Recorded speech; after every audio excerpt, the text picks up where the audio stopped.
I'm here outside Swinton Police Station, this big building behind me, and it's a design which is used all over Salford and Manchester. It's like identikit Lego police stations. And the reason I'm back outside here today, apart from my fetishization of the police and their incredible costume and their paramilitary uniform that makes them look like they're about to invade Poland, is because there I was at my house minding my own business with my family, and there was a gentle rapping at the door. And I opened the door, and there's a gentleman around my age, a very normal-looking guy, and he's like, "Are you Charlie Veach?" I said, "Yes, I am, but how do you know where I live?" And then I started getting quite angry. So no, before I answer anything else, how do you know where I live?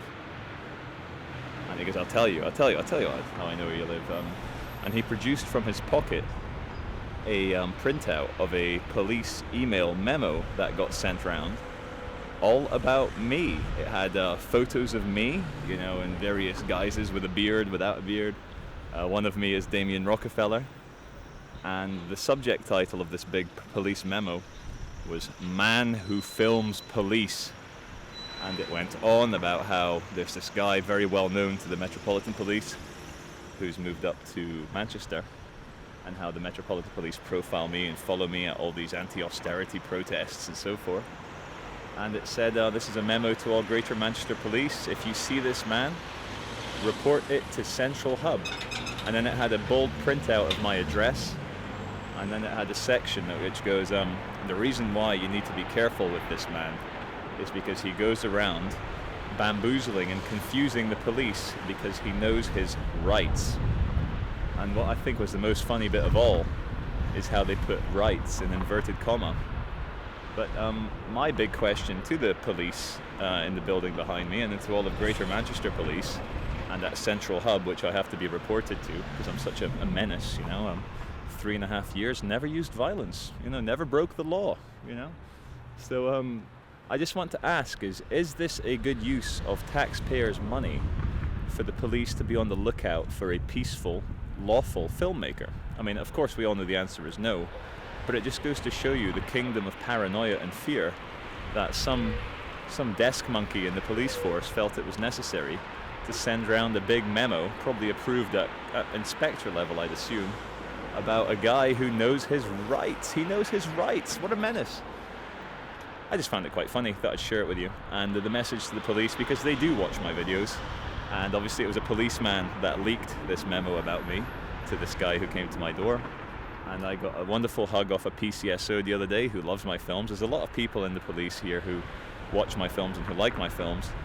But my message, I guess, to all the non-friendly police officers is what do you find so threatening about the exposure of the truth, the exposure of your behavior, and the exposure of the fact that you are, unfortunately, the police force, you are the chemotherapy to the cancer that is society. You do not solve crime, you do not bring crime down. What you are is a hammer that makes every problem into a nail.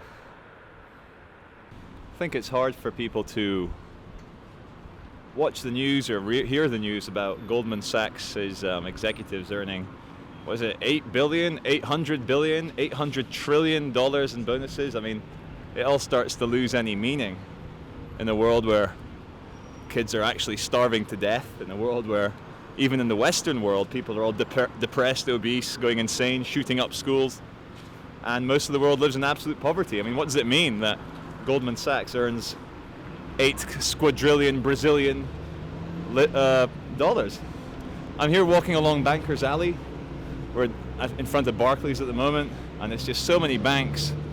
And when you understand the world, and when you stop only reading the mainstream newspapers, and when you actually look within your own soul, gently, quietly, you start to realize that there is a cancer, a disease, a reductionist, materialist cancer that negates anything joyous. And there was that massive battle between the rationalists and the church, and then we had the separation of church and state. But surely, for the same reasons we separated church and state, we need to separate finance and state for the same corruption, for the same power problems.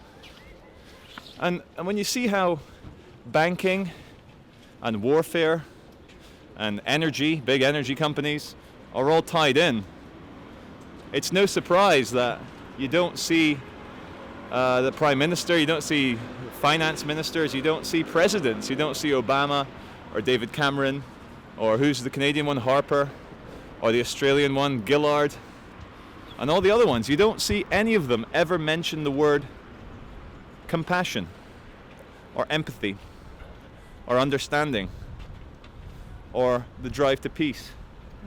It's always, we must fight, we must incarcerate, we must destroy, we must have a war on terror, a war on drugs, a war on the soul, a war on equality, a war on reason, I would say. And now, this latest war on Africa. British special forces, American special forces, West African forces, and above all, a lot of French soldiers going in there and killing local people. And if that ain't if that isn't imperialism 2.0, I don't know what is. And it truly is the new world order. It is now the international police force. Like when the BBC very proudly states we have troops from 50 countries in Mali. And I love how, and people have been mentioning this, I'm not the first person to say this, how when we're fighting, well not us, sorry, when the reductionist armies of obedient young men in funny uniform fight local people, suddenly, very suddenly, they become Islamists. They become Muslims. They become Muslim terrorists. They don't become local people who happen to have a religion. It would be like describing the IRA, the Irish Republican Army, as Catholic terrorists because they happen to be Catholic. What would that make me? I would be an agnostic terrorist, an agnostic filmmaker. Define them by their religion. You've sold the boogeyman. Muslim, Muslim, Muslim, Al-Qaeda, Al-Qaeda, Al-Qaeda. And because these local people in Mali don't like the government, and let's be honest about Mali, do look into it. The president who is fighting the terrorists, the local rebel groups, was installed by a military dictatorship. There was a military coup in Mali recently, and the West got all upset. So the military people put in an interim president who is now fighting a war. So this wasn't an elected guy. This was a military dictatorship appointed president. And so we're now helping a dictatorship president to fight local people. But then you scratch a bit deeper beneath the surface. And what does Mali have? Mali has fuckloads of natural resources. Platinum, gold, oil, tungsten, whatever other natural resources. I think there's some funny silicon type chip thing which mobile phones need. I can't remember the name of the metal or the crystal it is, but Africa, poorest place in the world, richest for natural.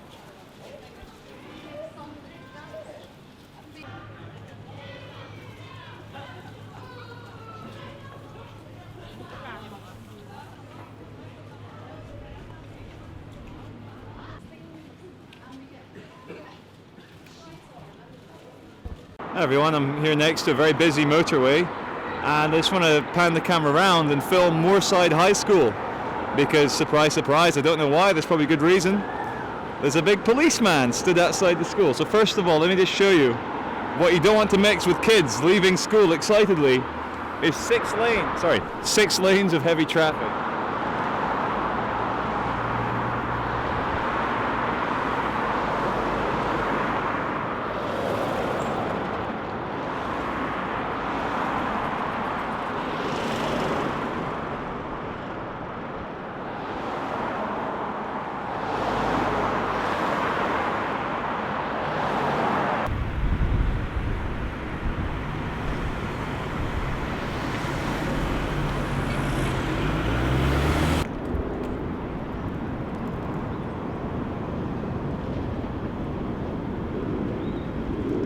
Hi everyone, it's beginning to, hold on, let me just, oh shit. Hi everyone, it's beginning to snow again. There's a massive brand new Tesco Extra behind me, and that's open 24 hours a day, and we're in a kind of poor part of Salford. Behind me again, let me see, you can see a massive building there, and it's a Salford shopping city, which is very sad. But I just wanted to show you this one thing. Can you see, hold on, it's a directional mic about. Can you see on this grass how it's laid out, and it's like clumps of grass that Tesco's has put down here? You can probably make out the kind of the grassy additions. But look what someone's done. Like some joyrider has brought his car and donutted all the way around and ruined the grass. I don't know if that's a protest, whether it's just crazy vandalism, but Tesco's just another giant generic supermarket that, you know, what does it do? It sucks money out of this area and takes it back to the shareholders for Tesco's. But the public loves Tesco's, so what can you do?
Place to live though, isn't it?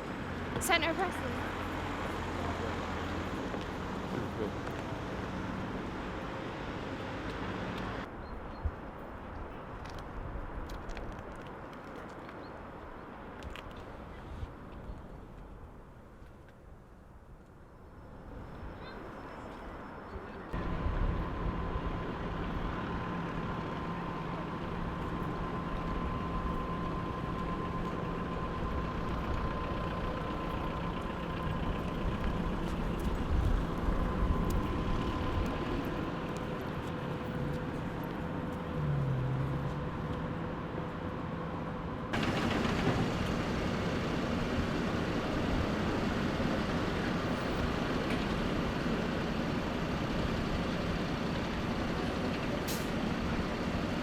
We're here at Manchester University Hospital in central Manchester, and just like all over Britain, you're seeing these strange, I guess, mobile CCTV camera masts that does look like something you would see in a prison yard. And I'll just try and film it and explain to you what I mean, if you can still hear my voice.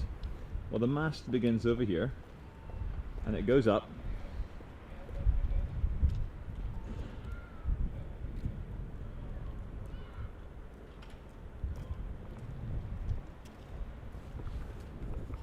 And what I think is hilarious is, like, I'll try and point at it. You see this grill? This is like an anti-climb grill, which I guess the theory is in times of civil disorder, they don't want rioters and insurrectionists to climb up this pole to take the camera out. But it's such a flimsy pole here that surely if you wanted to take out the camera, you just get an axe or a kitchen knife and just hack it there. Or you just steal a car, or just drive a car, or set fire to a car and just ram it into this thin pole. It's just an ugly monstrosity that makes all of Britain feel and look like an open prison.